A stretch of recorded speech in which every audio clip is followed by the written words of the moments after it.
Doncs em vaig plantejar fer aquest llibre, que al principi no era un llibre,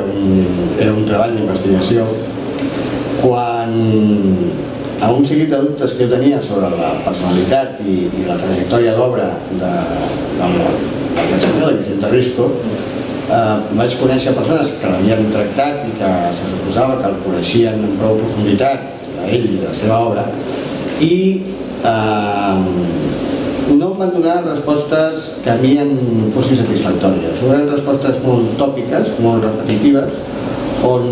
no acabaven de donar-me a dir que aquestes respostes que jo precisava. Aleshores va ser quan,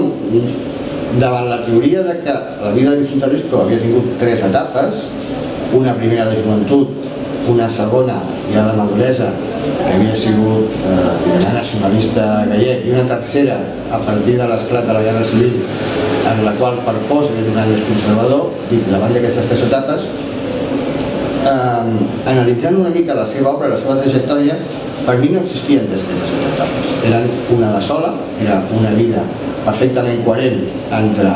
les seves, al llarg dels anys que va viure,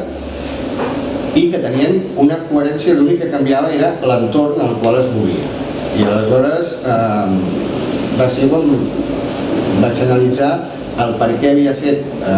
aquesta teoria nacionalista, basant-se com a únic patrimoni que tenia en aquells aprenentatges que havia tingut de joventut, que era fonamentalment l'esoterisme, el karma, la creença en les doctrines orientals, però tot això molt de manual, sense aprofundir massa, no? I aleshores aquest era el bagatge que ell tenia quan va desembarcar, podríem dir, en el món del nacionalisme gallec, aportant un bagatge de riqueses o de coneixements que per als altres, que la ciutat de província és petita, doncs els semblava una cosa espectacular. I aleshores va dotar